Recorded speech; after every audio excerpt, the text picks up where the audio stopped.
So, Anne, then a 5-book series, but that was quite a challenge to write, you know, to think It was a tremendous challenge, but I never hesitated because, you know, fools rush in where angels fear to tread. I wanted to deal with World War I so much because I feel gut deep passionately about it. I grew up on the World War I poets, and it was an extraordinary, it was the end of the past and the beginning of the present day. In so many ways, it was like the last golden afternoon of the British Empire. Yes. And the sense of tragedy, of loss, a death of innocence that was never going to return, and I don't think it ever will. I start the whole series of 5 with something so essentially English as summer afternoon. Young men in their whites, they're playing cricket in Cambridge, and Joseph is there watching, and across the grass comes his younger brother Matthew, looking like hell, and says, "Mother and father have been killed in a car accident." And that is the same day as the Archduke and Duchess are shot in Sarajevo. It's the beginning of the end. Well, yes, absolutely, and it feels, you know, maybe as if the older generation die in a sense, and, yes. and the and new... So many of the youth are never ever the same again, and so many of them died. Yes. I mean, there are bits of it that in the 4th story it chokes me up every time. And this is after the first day of the Battle of Passchendaele. And Joseph is with the Cambridgeshire regiment that he's been with all the time, so you know the same people all the way through the story. And you know that those that stay at home know their families. And the young man comes to Joseph and says, "We lost the major yesterday, the colonel, and we lost this one and this one and this one and this one and this one and this one." And they're all people you know. They grew up in the same villages. They've known each other all their lives. And Joseph said, and then he talked about those that are lost earlier in the summer, and maybe the year before. And Joseph said, "Lost that many? How many?" And he says, 50,000, sir. "This summer?" "No, sir. Yesterday." I mean, you can't think of it. We get upset now when we hear of half a dozen. You think it's terrible. 50,000. Yeah. "No, sir. Yesterday." Quite something to set out to evoke that as well. I mean, Yes. That moving research trip that we had to Yes. Flanders to get into the trenches. Because, I mean, the second story is called Shoulder the Sky. They all come from poets of the time. And those young men frequently saw only the sky. In the trenches, there'd be mud underneath them, clay on the side of them, and the sky above. I wanted to go and walk some of those trenches, and there are some left, as you know. And I wanted to feel that earth, to see what it smelled like, what the touch of it was like. And I don't think you can ever be the same again after you have. You can almost hear their voices in your mind. It's amazing how evocative they are. Yeah. And you get such a sense as to how mucky it was, how narrow the trenches. How cold and always wet. Yes, and to be terrified. Small. And Small. Very small, yes, and you know, watch your friends die around you. Yeah. It really brings it home. It does in a way you don't ever quite forget. And if you remember, we went to the Men in Gate when they play the last post, which they do every night. If that doesn't move you, you better lie down because you're dead anyway. Yes, yes, and absolutely. On the Men in Gate, which is enormous, it's covered with the names of those whose bodies are never found. It felt like we just went past graveyard after graveyard, vast numbers of crosses, and you just think all of those individuals. Yes. But the ones on the Men in Gate were those who didn't find enough. They just never came home. We don't know what happened to them. But quite by accident, in walking through these graveyards, I came across the grave of the youngest known soldier to die, and he was about 14. Yes. But the ones that always choked me totally were the ones that just said, "A soldier of the Great War, known unto God." And you know, when you see that, there wasn't enough of him to tell who he was. Yeah. And if we ever forget that, we deserve to have to do it again.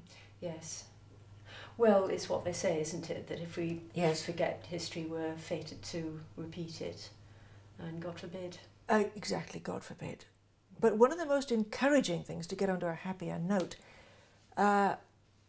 I I noticed that at the turn of the millennium, far more young people were going, not glorying war, but, yeah, I do know, but out of respect, you know, it said, we gave our tomorrows for you. Yes, and there's a real feeling of the debt that we owe those people. There is. And I watching the parade past the cenotaph in the millennial year, they said that if all those who had died in British wars over the last 1,000 years were to march past the millennia, march past the cenotaph, it would take 3 days and 3 nights for them to pass. Good Lord. What are we doing? I hope we're remembering. I hope we're identifying. I hope we're saying thank you. What you passed to me is worth everything I have, because you gave everything you had, to preserve it, to be grateful. And gratitude is not words, it's deeds. Yes, yes, absolutely. But it was important to go there. It was important to read the letters of those people and to treat them with respect, but not, please, without humanity and humour and reality. No, we saw some issues of the Wipers Times. And, yes, yes, indeed. The you know, the humour, the songs. Yes, and people fighting over each other's boots. And yes, that kind of thing. And the comradeship. Yes. And many people have said that, I mean, many survivors have said that they never again had quite that sense of belonging and of comradeship. And the people who came from other countries who didn't have to join in. Absolutely. And who did, particularly young Americans. Yes. Who came because they thought it was the right thing to do. And took on all the same hardships. Yes. And many died. Very truly a world war. Yes. But, you know, one of the great things, one of the fun things about the series was the ability to travel to different arenas of the well, that's why I had 4 main characters, the 4 siblings, because there were 2 sisters, one who stayed at home because the home front mustn't ever be ignored. Yes. And what happened there, including the issues of saboteurs and spies and fifth column and so forth, well, and the hunger and the fear. Absolutely, and the scientific work that was they were racing to. And her husband was in the Navy. So I'm trying to get a little bit of nosy in everywhere. Yes. So we were there in the Battle of Jutland, which was the only great surface battle. Yes. I know what it's like to be on a ship, going through the dark sea at night, knowing that any second there could be that white line of a torpedo, and you go down to the bottom of that cold black ocean and you don't ever come back. No, no indeed. And we know what it's like to be on a ship on fire. That was one of the sisters. The younger sister drove an ambulance on the Western Front. Oh, she's quite a tearaway, Judith. Oh, she is, yes. I had such fun with Judith. I would love to think I would have had the guts to do that. Yes. And of course she falls in love highly unsuitably, but who doesn't? And then the 2 brothers, the second brother, Matthew, who's in the Secret Intelligence Service, and he gets to know some of the wider political picture that goes on behind him. And he also gets to have people pass him the white feather in the street to say, you know, young, active, able-bodied young man, what are you doing here? And he can't tell them, can't ever tell them. And of course he sees the Zeppelin raids and so forth, and he knows about the problem with our own fifth columnist and with spies and a bit of the Irish problem, falls in love with an Irish woman, not very clever to do at that time. And then of course there's Joseph, who's the main character, who doesn't bear arms and he doesn't feel involved to begin with, but he goes and serves as a chaplain in the trenches voluntarily, which is what I believe my grandfather did. But Joseph's journey is I've no idea if my grandfather felt any of this. He starts off feeling, what use am I? What can I possibly do that is even sense?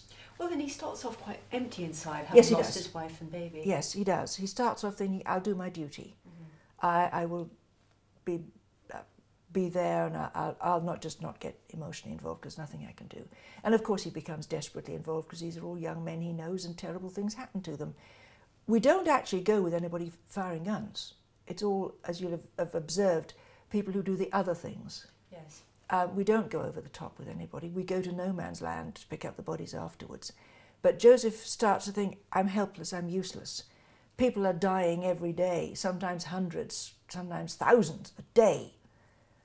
and I'm dealing with people who say, I can't say I can heal your wounds, I can stop them hurting, I can save your arms, your legs, your sight, your sanity. Can't say I can stop you bleeding, I can stop the disease or the cold, I can save your life. He can't even say we'll win, because right up until the last couple of months they don't know that. Yeah. And say God loves you. I mean, that's almost insulting, isn't it, in a circumstance like that?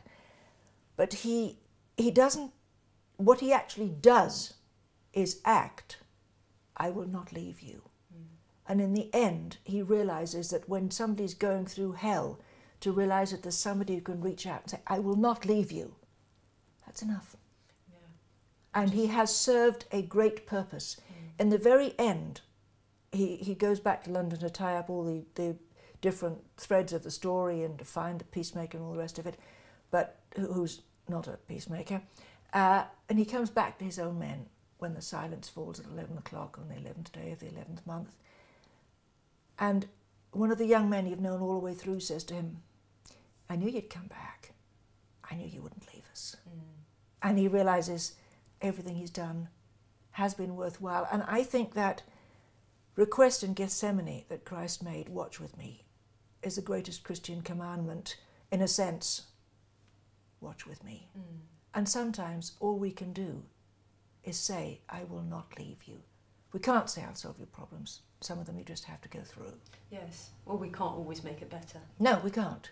But we can say, I'm there, I won't leave you. Yes, exactly. That is when you take God's place, in a sense, and he learned to do that. Yes. Of course, in each story there is a crime, because that's what I'm known for. And I know that you have asked me in the past, why, when thousands of people are dying a week, sometimes a day, what difference does one death make or not make? Well, it does depend whether it's enemy fire or whether you deliberately killed one of your own.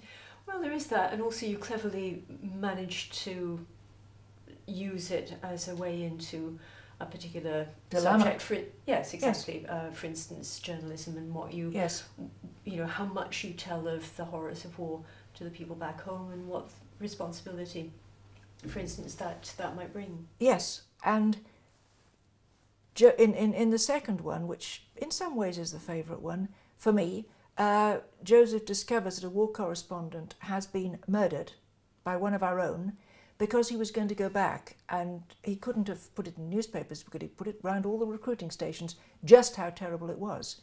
And then we probably would have lost the war. But he's a chaplain. You don't kill people, your own. And he knows that this man was murdered, and the other young men around him know that he knows. Does he find out who did it or not? It's a dilemma to which there is no answer. Yes. And of course, in the end, he discovers who did it, and he finds himself in an exactly similar situation. Yes. I'm going to tell the end of that, but it's idiotic.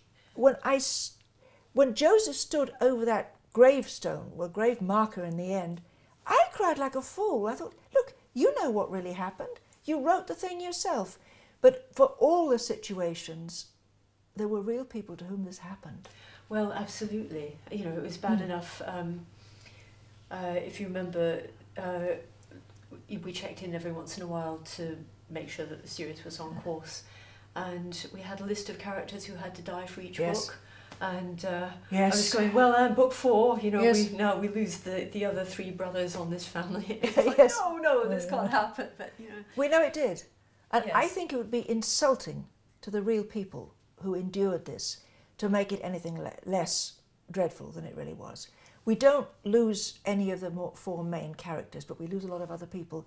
You do. Well, I think when you're talking about history, you have a responsibility to it. And when you're talking about the real sacrifice of real people, you have a responsibility not to make it sound as if it didn't hurt.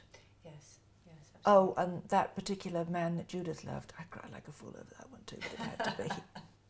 But also one of the great dilemmas towards the end was when you teach young men that the solution to your problems is to fight and to kill, how towards the end do you say, no, I'm sorry, this one you've got to go to arbitration, you've got to accept what the law says? Well, and also what we make young men into when we make them soldiers. Exactly. And then expect them to come back and the next day they're a civilian. And we still do that. Regrettably, all those problems are still just as pertinent. I'm not writing about the past, I'm writing about any soldier in any war. Yes.